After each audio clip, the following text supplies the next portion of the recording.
नमस्कार मित्रांनो, तुहिरी माझा मितवा मालिकेच्या आजच्या जबरदस्त अशा भागामध्ये आता सगळं काही इंटरेस्टिंग असणार आहे. ईश्वरी अर्णवची डेट आज पाहायला मिळणार आहे. तर बाबा ईश्वरीजवळ आजच्या भागात रडत आहेत आणि म्हणतात की अंजलीचंही ही हालत झाली ना, ही माझ्यामुळे झाली. मी जर आज इथे असतो, म्हणजेच पहिल्यापासून माझ्या मुलीजवळ असतो, तर तिचं असं झालं नसतं. ती आज अशी एकटी पडली नसती. आणि अर्णव पण माझ्यावर चिडला आहे, हे माझ्यामुळेच. मीच खरंच खूप मोठी चूक केली आहे. माझ्या मुलांना मी लहानपणी वारावर सोडलं. मी देवदेव करत फिरलो, परंतु माझ्या मुलांचा मी विचारच नाही केला. खूप चुकीचं वागलो मी त्यांच्याबरोबर आणि ना त्याची शिक्षा खरंच मला मिळाली पाहिजे. खूप वाईट वागलो आहे मी ईश्वरी. तेव्हा ईश्वरी म्हणते की बाबा जाऊ द्या, जे काही घडलं त्यावर आता तुम्ही नका स्वतःला त्रास करून घेऊ. मला कळतं आहे की तुम्ही खरंच खूप साफ मनाचे आहात, त्यामुळे तुम्हाला हे सगळं जाणवतं आहे. पण प्लीज बाबा नका चिंता करू, होईल सगळं व्यवस्थित. त्यावेळेला मग आता इथे बाबा म्हणायला लागतात की ईश्वरी खरंच मला काय बोलायचं काहीच कळत नाही आहे गं. माझी खूप मोठी चूक झाली आहे. मी काय म्हणतो आहे, तू प्लीज चिंटूला समजाव ना. त्याला सांग की बाबांशी बोल म्हणावं. खरंच हा त्याचा अबोला आहे ना, मला खरंच खूप त्रास होतो गं त्याचा. तू एकदा त्याच्याशी बोल ना आणि त्याला सांग की माझ्याशी बोलायला, माझ्याविषयीचा मनातून राग काढ म्हणावं. खरंच मी ईश्वरी तुझ्याकडे रिक्वेस्ट करतो, हवं तर तू माझी शेवटची इच्छा समज, म्हणून माझी मदत कर. तेव्हा ईश्वरी म्हणते की बाबा प्लीज असं बोलू नका. मला माहिती आहे की तुम्ही हे सगळं जे काही म्हणताय ते मनापासून म्हणताय, आणि प्लीज असं कधीही बोलू नका, शेवटची इच्छा वगैरे. मी तुमच्या सगळ्या इच्छा पूर्ण करेन, पण प्लीज तुम्ही असं पुन्हा कधी बोलायचं नाही हां. तेव्हा ते रडत असतात. म्हणतात की बाळा मला खरंच खूप वाईट वाटतं आहे गं. तेव्हा ईश्वरी म्हणते की हो बाबा तुम्ही नका वाईट वाटून घेऊ, होईल सगळं व्यवस्थित होईल. आणि मी बोलेन अर्णव सरांसोबत, तुम्ही नका या सगळ्याचा इतका विचार करू. असं म्हणून ईश्वरी आता बाबांना समजावते आणि मग बाबा काहीसे शांत होतात. त्यानंतर आपल्याला पाहायला मिळतं की आकाश आणि नम्रता हे लोक सगळे फिरायला जाणार असतात. तेवढ्यातच कनूला घेऊन अंजली येते आणि म्हणते की नम्रता काय करतेस. तेव्हा ती म्हणते की ताई बोला ना काय झालं. तेव्हा अंजली म्हणते की अगं एक प्रॉब्लेम झाला आहे, म्हणजे ना मी केलं असतं गं, पण कनूना नेमकी उठली आहे. तर तू एक काम करशील का, सगळ्यांसाठी म्हणजे वरण भाताचं कुकर लावून जाशील आणि पोळ्या करून जाशील का. हवं तर भाजीचं मी बघते, पण प्लीज तेवढं करशील का. कारण कसं आहे ना, हिला घेऊन मला तितकं जमणार नाही, त्यामुळे तुला जमेल का करायला, काही प्रॉब्लेम नाही ना. असं ती अगदी आपुलकीने विचारते. त्यावेळेला नम्रता म्हणते की हो चालेल, करेल ना मी. तेव्हा आता आकाश म्हणतो की हो ताई डोंट वरी, नम्रता करेल. मग ती म्हणते की थँक्यू हां, असं बोलून ती निघून जाते. नंतर मग ती निघून गेल्यानंतर तिचा चेहरा जरासा, म्हणजेच नम्रताचा चेहरा जरासा पडलेला असतो. तेव्हा आकाश तिच्याकडे बघून म्हणतो की वा खरंच, म्हणजे मला हे ऐकून फार बरं वाटलं. दी अगदी हक्काने तुझ्याकडे बोलण्यासाठी आली, म्हणजे तू तिला हक्काची व्यक्ती वाटतेस. खरंच Namrata, I am proud of you. असं म्हणून तो आता तिच्या कपाळाला किस करतो आणि स्वतःच्या कामाला बसतो. तेव्हा नम्रता मनातल्या मनात म्हणते की हक्क दाखवायचा असतो तो फक्त काम करण्याच्या वेळेला, बाकी नम्रतावर कुठल्याही प्रकारचा अधिकार नसतो किंवा तिचा कोणावरती, असा विचार तिच्या आता डोक्यामध्ये येत असतो. म्हणजे तिला जायचं असतं तरीही काम सांगतात, त्यामुळे तिला खरं तर राग आलेला असतो. त्यानंतर ईश्वरी ही कपाटामध्ये साड्या चूज करत असते की कोणती साडी नेसू. अर्णव शिर्केंबरोबर फोनवर बोलत बोलत आतमध्ये येतो आणि म्हणतो की शिर्के तुम्ही आता ते लवकरात लवकर माझ्याशी बोलून फायनल करा, ऑलरेडी त्या गोष्टीला खूप उशीर झाला आहे. ईश्वरी विचार करते की कोणती साडी नेसू, म्हणून ती अर्णवसमोर जाते आणि त्याला म्हणते की एक मिनिट अर्णव सर. तेव्हा अर्णव म्हणतो की काय मिस इंदोर. तेव्हा ती त्याचं लक्ष वेधण्याचा प्रयत्न करत असते. तो म्हणतो की मिस इंदोर प्लीज जरा थांब, पण ती काही ऐकत नसते. तेव्हा अर्णव हा म्हणत असतो की जरा थांब, माझं काम सुरू आहे ना. तेव्हा मग ती म्हणते की सर तुम्ही विसरलात का. तेव्हा तो म्हणतो की काय, माझ्या विसरायला काही लक्षात तर राहिलं पाहिजे, नक्की कशाबद्दल बोलतेस. ईश्वरी म्हणते की आपल्याला बाहेर खायला जायचं आहे. तेव्हा तो म्हणतो की वॉट, बाहेर कशाला, आपण ऑर्डर करू ना, मग खा तू. ईश्वरी म्हणते की नाही मला ऑर्डर नाही, मला बाहेर फिरायला जाऊन खायला जायचं आहे, आणि तसंही नमुताई आणि आकाश भाऊजी पण येणार आहेत. तेव्हा तो म्हणतो की मग त्यांना जाऊ दे ना, ते न्यूलीवेड कपल आहे, आपण कशाला. ते म्हणते नाही नाही अगोदरच सगळं ठरलं आहे, त्यामुळे चला तुम्ही पण आवरा लवकर. तेव्हा तो म्हणतो की हो माझं थोडं काम आहे, ते आटपतो मग जाऊया. ईश्वरी म्हणते की बरं बरं लवकर आवरा तुम्ही. आणि मग ती तिथे सगळं काही चेक करत असते, म्हणजे साडी स्वतःला ती ब्लूवाली कशी वाटेल काय वाटेल. तेव्हा अर्णवचं फोनवरती बोलणं सुरू असतं. तो फोनवरती बोलत असतो की हॅलो बरोबर शिर्के, ही जी मॉडेल आहे हिची स्माईल छान आहे, परंतु ही मला योग्य नाही वाटत आहे. लुक्स ओव्हरऑल ठीक आहे, पण ही साडीमध्ये तितकी व्यवस्थित दिसणार नाही. हिचं लुक मॉडर्न आहे. अशी नॉर्मल जनरल मॉडेल असेल तर ती चांगली वाटेल साडीमध्ये. तेव्हा ईश्वरीला राग येत असतो. अर्णव पोरींचे फोटो बघत असतो. ईश्वरी म्हणते की तुमचं काय चाललं आहे? ते तुमचे पोरींचे फोटो आहेत ना, ते नंतर बघा, आधी माझं बघा तुम्ही काय चाललं आहे ते. तेव्हा अर्णव म्हणतो की 1 मिनिट, तुझं काय चाललं आहे? तेव्हा तिथून शिर्के विचारतात. अर्णव म्हणतो की sorry Shirke, not for you. 1 minute जरा थांबा. तेव्हा तो फोन बाजूला करतो आणि ईश्वरी म्हणते की काय चाललं आहे तुमचं, आपल्याला जायचं आहे ना. तेव्हा तो म्हणतो की miss Indore, what is wrong with you? अगं मी शिर्केबरोबर फोनवर बोलतो आहे आणि तुझं काय? तेव्हा ती म्हणते की मोठे फोनवर बोलता येतं, ते नंतर करू शकता ना तुम्ही, आपल्याला जायचं आहे, उशीर होतो आहे, सांगितलं तरी तुम्ही ऐकत नाही. त्यावेळेला मग आता तो म्हणतो की ओके फाईन. त्यानंतर मग तो शिर्केचा फोन ठेवूनच देतो आणि नंतर ईश्वरी म्हणते की तुम्ही ते मुलींचे फोटो वगैरे अजिबात बघू नका, चला लवकर. अर्णव म्हणतो की असं बोल ना, कामाचं काही नाही आहे प्रॉब्लेम तुला, मी हे मुलींचे फोटो बघतोय म्हणून तू जेलस झालीस, बरोबर ना. ईश्वरी म्हणते की जेलस कशाला? अहो यांचे फोटो बघा, काय नुसते कसल्या दिसतात या काही सुंदर थोडीच आहेत. या सुंदरता याला नाही म्हणत. असा किलोभरचा मेकअप थापतात आणि मग काय कोणी पण सुंदर दिसणारच ना. सुंदरता बघायची असेल तर बघा, आम्ही विदाऊट मेकअप कसे दिसतो ते, विदाऊट मेकअप इतके सुंदर दिसतो आम्ही. आणि मग ह्या काय आहेत? बरं ते सगळं जाऊ दे, मी काही जेलस वगैरे झाली नाही आहे, चला आटपा तुम्ही लवकर. तेव्हा मग तो म्हणतो की मिस इंदौर, तुम्हाला इथे कुठे घेऊन जातेस? चेंजिंग रूम तिकडे आहे ना, मग तिकडे जाणार मी. तेव्हा मग तो त्याच्या हातात ईश्वरीची साडी असते. तेव्हा ईश्वरी म्हणते की साडी माझ्या इथे द्या सर, ती साडी तुम्हाला नाही बरोबर दिसणार, ती साडी मी दिसते. पर मला सांगा की हा कलर माझ्यावरती सुंदर दिसेल ना, ही साडी माझ्यावरती कशी दिसेल? तेव्हा तो म्हणतो की ओके मिस इंदौर, चांगली वाटणार ही साडी तुझ्यावरती. तेव्हा मग आता ती म्हणते की मी कशी दिसते, सुंदर दिसते ना. तेव्हा मग अर्णव तिच्याकडे बघतो रागाने. तेव्हा ती पटकन त्याचं तोंड धरते हनुवटी आणि म्हणते की हो म्हणा. तेव्हा अर्णव म्हणतो की हो बाई हो, सुंदर दिसतेस तू. आता अर्णवची खरं तर इथे खूप फजिती झालेली दिसते, कारण ईश्वरी सगळ्या गोष्टी आपल्या बाजूने करून घेताना इथे दिसते आणि हो म्हणा म्हणून प्रत्येक गोष्ट आपल्या मनाने करून घेते. आता चौघेही आलेले असतात त्या मार्केटमध्ये, म्हणजेच खाऊ गल्लीच्या मार्केटमध्ये.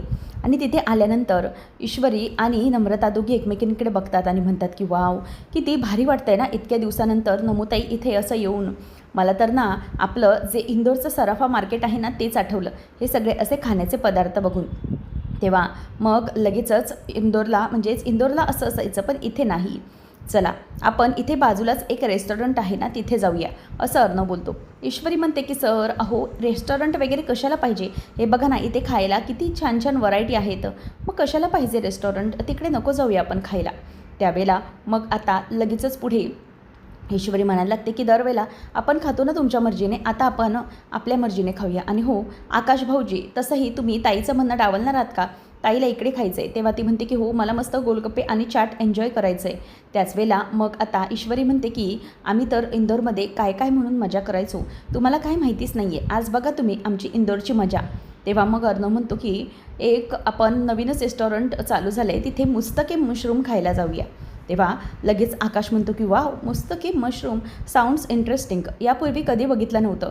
तेव्हा तो म्हणतो की अरे एक नंबर आहे एकदम, जाऊया. तेव्हा ईश्वरी म्हणते की नाही अजिबात नाही, आपलं ठरलेलं ना अगोदर की मस्तपैकी मजा करायची आहे, मग हे इकडचं स्ट्रीट फूड खायचं आहे.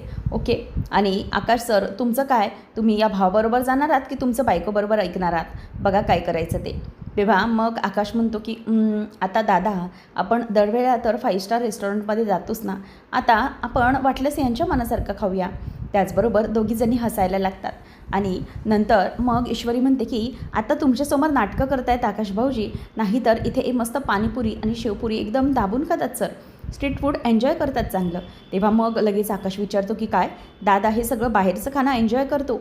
मग त्यावर ईश्वरी म्हणते की हो, म्हणजे मागच्या वेळेला तसंच झालेलं, अगदी तिखट म्हणून खाल्लं आणि हो म्हणून पाणी पित बसले. तेव्हा मग तो म्हणतो की 1 मिनिट आकाश, दरवेळेला नाही खात मी, तेव्हा फर्स्ट टाईम फक्त खाल्लं होतं. ईश्वरी म्हणते की हो पण खाल्लं होतं ना, तेव्हा तुम्ही बघितलं होतं ना, तुम्हाला आवडलं होतं ते सगळं, त्यामुळे चला तुम्ही. तेव्हा आता लगेचच नम्रता आणि आकाश त्यांच्यावरती हसायला लागतात. आणि मग त्याचबरोबर नम्रता म्हणते की आकाश सर आपण जाऊया ना गोलगप्पे खायला, आणि त्यानंतर मस्त तिकडची कुल्फी आहे ना ती एन्जॉय करूया, चला, असं म्हणून ते दोघंजणी जातात. ईश्वरी म्हणते की जा तुम्ही जा, आमची तर सगळ्याच बाजूने बोंब आहे. असं म्हटल्यावर आता अर्णव चिडतो आणि म्हणतो की काय, मला काय म्हणत होतीस तू, तेव्हा ती सांगते की नाही, काहीच म्हणत नव्हते मी, जाऊ दे, चला तुम्ही पण चला ना. आणि हे बघा इकडे मस्तपैकी ट्विस्टर आहे, ते आपण ट्राय करूया असं म्हणून ती आता त्याच्या हाताला धरून चाललेली असते. आणि मग अर्णव तिला म्हणतो की मिस इंदोर थांब थांब, पण ती काही ऐकायलाच तयार नसते. ती म्हणते की 1 नंबर छान आहे भैया, एक पोटॅटो ट्विस्टर दे ना, असं म्हणून ती त्याला ते मागत असते. तेव्हा अर्णव तिला म्हणतो की मिस इंदोर, अगं काय करतेस तू हे, अगं ते हायजीन तरी आहे का ते बघ, आणि सगळं अनहेल्दी आहे हे सगळं, आणि ते तेल बघ किती दिवसापासून वापरलेलं असेल, याचा जरा तरी विचार कर.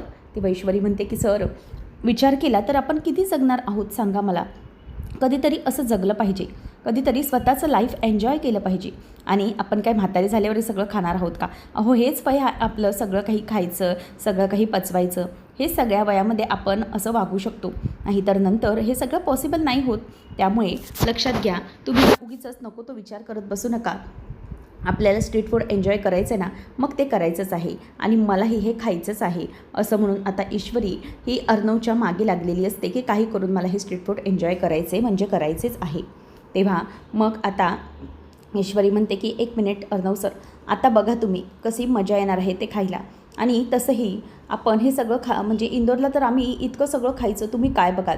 सुरुवातीला छोले चाट, त्यानंतर मग आपली शेवपुरी पाणीपुरी, त्यानंतर आपले जे गोलगप्पे म्हणजेच पाणीपुरी बरं का, असं तो ती त्याला समजावते. नंतर म्हणते की आम्ही कुल्फी खाऊन, मालपुवा खाऊन, रबडी खाऊन सगळं काही पचवायचो, आणि मगच आमची पावलं असायची ती घराकडे वळायची. तेव्हा तो म्हणतो की बापरे मिस इंदोर, इतकं सगळं अनहेल्दी खाताय तुम्ही.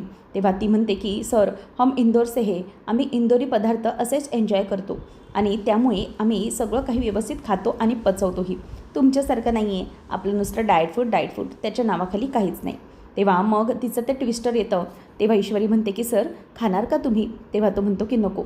मग ईश्वरी म्हणते की हे घ्या, माझा फोन तुम्ही धरा, आता मी हे सगळं एन्जॉय करते, असं म्हणून आता ईश्वरी तो ट्विस्टर एन्जॉय करायला जात असते.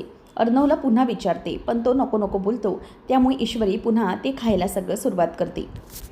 त्यानंतर ईश्वरी जे काही खात असते ते पाहून अर्णव खूप हसत असतो गालातल्या गालात. आता ईश्वरी म्हणते की सर, काय झालं, तुम्ही असे काय बघताय माझ्याकडे, तुम्हाला नको आहे का? तेव्हा तो म्हणतो की नाही मिस इंदोर, माझं पोट भरलं आहे. तेव्हा ईश्वरी विचारते की का? तेव्हा तो म्हणतो की नाही, तुला असं खाताना बघून माझं पोट भरलं. ते पाहून ती आता हसते. नंतर इथे नमू आणि आकाश दोघंही कुल्फी खात बसतात. तेव्हा तो म्हणतो की नम्रता, आता हॅपी ना, तुला तुझ्याच मनासारखं झालं ना, फायनली तू बाहेर आलीस फिरायला. तेव्हा ती म्हणते की हो, म्हणजे ती हॅपी तर आहे मी, पण तेव्हा लगेच तो म्हणतो की काय नम्रता, अजूनही तुझं पण वगैरे आहेच का? तेव्हा ती म्हणते की हो आकाश सर, तुम्हाला माहिती आहे का, मला ना खरंच आज आनंद झाला आहे की आपण इतक्या दिवसाने आलो आहे बाहेर फिरायला. पण कसं आहे ना, इशू आणि जिजू आहेत आपल्याबरोबर, पण ठीक आहे राहू दे. तेव्हा मग तो म्हणतो की ठीक आहे ना, त्यांचा काय इतका प्रॉब्लेम आहे, ते त्यांचं एन्जॉय करताय, आपण आपलं एन्जॉय करतो आहे. तेव्हा मग लगेचच ती म्हणते की हो ते तर आहे, पण ना आणखी एक गोष्ट होती. तेव्हा तो म्हणतो की बरं बोल, काय आहे? तेव्हा मग आता ती म्हणते की आकाश सर, मला ना असं वाटत होतं की आपण ना आज मस्तपैकी कुठेतरी बाहेर फिरायला जाऊया का? म्हणजे मग तुम्हाला असं वाटतं आहे का? म्हणजे मला सांगा ना तुम्ही, प्रत्येक वेळेला आपण बाहेर निघतो तेव्हा परमिशन घ्यायला बघतो बरोबर, पण जेव्हा ईश्वरी आणि अर्णव जातात फिरायला बाहेर, तेव्हा मग ते दोघं जाताना कोणाची परमिशन घेऊन जातात का? तेव्हा मग आकाश म्हणतो की नाही, ते कोणाची परमिशन घेऊन जात नाही. त्यावेळेला मग आता नमू म्हणायला लागते की बरोबर, मग ते परमिशन जर घेऊन जात नसतील तर मग आपण कशाला ना उगीचंच हे सगळं करायचं, आपल्यालाच प्रत्येक वेळेला परमिशनची गरज काय? तेव्हा तो म्हणतो की नो नम्रता, आपल्याला पण नाही आता गरज, आपण हवं तिथे जाऊ शकतो, तू मला म्हणू शकतेस आणि मी तुला घेऊन जाऊ शकतो. ती म्हणते की खरंच? तेव्हा तो म्हणतो की हो हो खरंच. मग आता ती पटकन विषय काढते, मग आपण एक काम करूया का, आपण आज लेट नाईट मूवीला जाऊया का? म्हणजे ना माझी खरंच खूप जास्त इच्छा आहे की आपण मूवीला जावं. तेव्हा तो म्हणतो की नम्रता, अगं मी तुला घेऊन गेलो असतो, पण माझं काम आता सध्या रात्रीचं असतं, आणि माझा जो क्लायंट आहे तो US बेस्ड क्लायंट आहे, त्यामुळे मला रात्री त्याच्यासोबत काम करावं लागतं. हा सगळा प्रॉब्लेम होऊन गेला आहे, नाहीतर मी तुला खरंच पक्का नेलं असतं. I am very sorry. तेव्हा ती म्हणते की हो मला माहीतच होतं, तुम्ही आताच मला म्हणाले होते की मी तुला तू म्हणशील तिकडे घेऊन जायला तयार आहे, मग आता लगेच नाही पण म्हणताय, ठीक आहे राहू दे. तेव्हा तो म्हणतो की ओके बरं ठीक आहे, थांब आपण जाऊया दोघंजणही, ओके आज जाऊया लेट नाईट मूवीला. मग ती म्हणते की बरं आता चला लवकर, आपल्याला रगडापाटीच खायचा आहे.